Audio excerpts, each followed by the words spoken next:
What's up, fight fans? Thanks as always for coming through. Much appreciated. Remember, hit that subscribe button if you guys are new to the channel. All right, congratulations to James Degale, who regained his IBF super middleweight title. I did a video saying that I thought he was going to lose. I said it's probably going to go the way most rematches go, with Truax showing that the first fight at the Copper Box in, when was it, November, wasn't a fluke. And up until round 11, I thought Truax was going to nick it again. I really did. I thought Truax was doing enough to nick it, especially with the point deduction in round 10. But credit to James Degale, who I think showed some good work in round 11, and I think landed the better shots in round 12 to kind of get the nod. I gave the fight to James Degale by 2 rounds.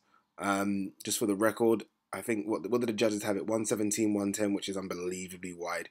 And I think 2 had it at 114, 113, which I think made more sense. I don't know what to make of that performance from Degale. I think the job was to go in there, get the belt, and come back, right? That was the job, because end of the day, James Degale without a belt, he said he was going to retire, but James Degale without a belt is almost a difficult fighter to get fights for.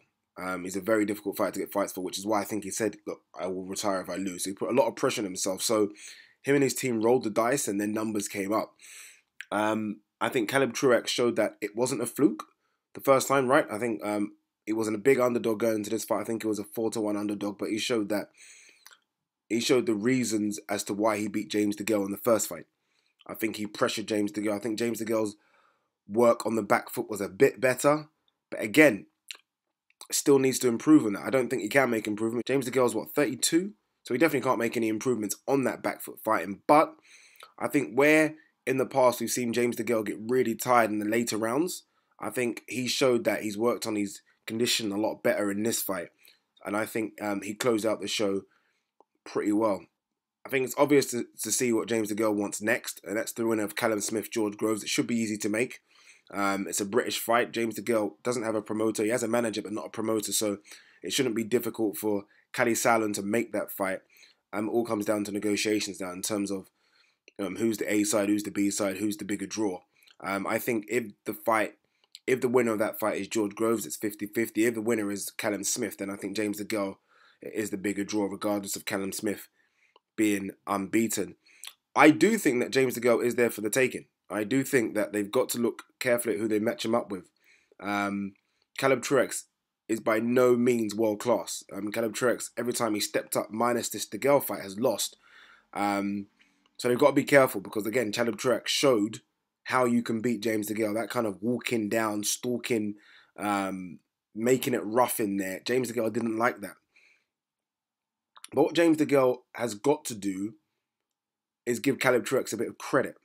I think he alluded to the fact that Truax embarrassed me last time, and I needed to get revenge. And it's okay, I get that. He embarrassed you, but he beat you. When you say embarrassed, you're almost talking as though Truax is a nobody. If he is a nobody, then, I mean, him giving you a tough fight second time round doesn't help you. So I think James Degale needs to give Truax a bit more credit for the performance, first time and second time round. Truax wants a rematch, again, to make it a trilogy. He's not going to get that. He's not going to get that, but well done to Truax nonetheless. I think he defended his belt pretty well against the heavily favoured James Degale. For James Degale, it's a case of looking at the performance, working on the mistakes, because there still were mistakes in there. But I guess for him, it was a case of just doing a job, right? And that job was winning your belt back. And that's a job he'd done successfully.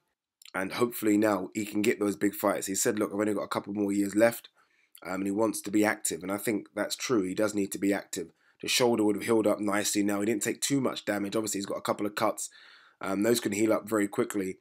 And then he should be looking to get in there. I don't think he should wait for the winner of Groves Smith. I think he should try and get a fight maybe around September, and then hopefully fight the winner of Groves Smith in the new year. I think James Degale needs to be busy. That's one of his problems. He's not active enough, I don't think. Remember, this is a guy that only fought, twice in 2015, once in 2016, twice in 2017, and once so far in 2018. I think, if possible, I don't know how possible it is, he needs to get 3 fights in this year. But guys, what do you think of the performance? Are you worried about James Degale? I'm still a bit worried. I'll be honest with you, I'm still a bit worried. I don't think we're going to see the best James Degale anymore. I think that guy's gone. I think the best James Degale I saw was probably against Andre Durrell, or maybe even Brandon Gonzalez. I think right now we're going to see a James Degale that does get hit a lot, a James Degale that doesn't work as good off the back foot, but a James Degale that will gut it. And what I mean by that is a James Degale that will suck it up and fight. And I think he's going to have to when he mixes it in with some of the other more elite guys at 168. Because say what you want to say, Caleb Truax came from nowhere to shock James Degale. And I think, again, yesterday caused James Degale huge problems. But again, like I said, job done, right? He's done his job. Yeah, he's the new IBF super middleweight champion. He can go on now to bigger and better things, hopefully.